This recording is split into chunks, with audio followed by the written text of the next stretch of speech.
La suprême préoccupation d'Élie, c'est l'honneur et le triomphe du nom de l'Éternel.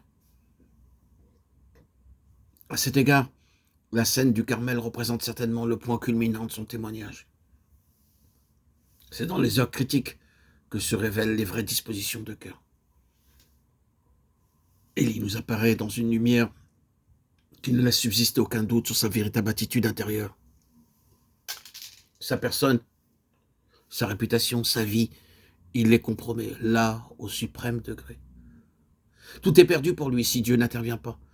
Sa jalousie pour la cause de Dieu est telle qu'il n'hésite pas à courir tous les risques pour sauver de l'opprobre le nom sacré.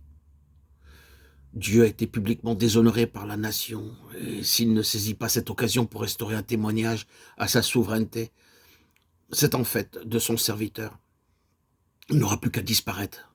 Ce qu'il a devant lui, humainement parlant, c'est la confusion et un éternel discrédit. Mais au fond de son cœur, il y a une tranquille assurance que Dieu ne peut pas ne pas intervenir et qu'il interviendra. C'est cette vérité-là, cette virilité-là que Dieu cherche aujourd'hui. Non pas la présomption qui nous jetterait dans de simples aventures où nous ne récolterions rien d'autre qu'une verge pour notre orgueil, mais la foi qui est le fruit d'une sainte jalousie pour l'honneur de Dieu. Voilà ce que Dieu attend de nous, voilà ce que Dieu nous demande. Voilà ce que Dieu recherche. Au XXIe siècle de distance, le problème de la souveraineté de Dieu reste le même. Et le témoignage à lui rendre réclame le même courage, la même foi. Si nous faisons sa cause, si nous proclamons que Jésus est Seigneur, Dieu mettra à l'épreuve notre profession de foi.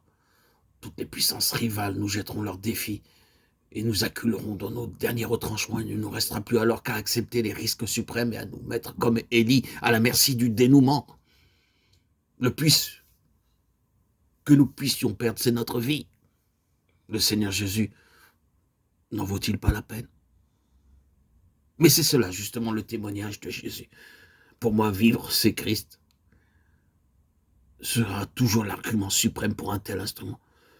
Il préférera toujours se solidariser avec son Seigneur, même au prix des expériences les plus douloureuses, plutôt que de lui rendre un témoignage précaire et malsonnant. Le plus qu'il risque est si peu de choses. Sa vraie vie est en Christ.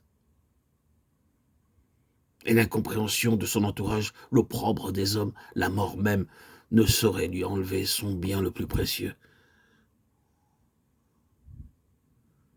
En rétablissant l'autel qui avait été renversé, un Élie reconstitue du même coup le témoignage de la croix et rouvre aux autres le chemin de la victoire. Qu'il soit individuel ou collectif, un instrument appelé à représenter l'esprit et la puissance d'Élie doit donc se distinguer par certains traits saillants.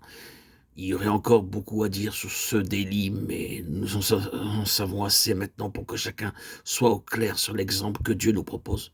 Pas de compromis, dépendance de Dieu seul en toute chose, plénitude intérieure, capacité de transmettre à l'entourage quelque chose de cette plénitude qui n'est autre que la vie même de Dieu. Communion avec Dieu dans les actes de la vie courante, donc connaissance de sa pensée, collaboration avec lui pour provoquer par la prière l'exécution de sa volonté. Zèle consumant pour son honneur et sa gloire, toute suggestion d'intérêt personnel étant exclue sans examen. Joie profonde et sereine de savoir que c'est lui qui règne et que le défi des forces adverses n'aboutira jamais, oh non, jamais, qu'à leur propre confusion.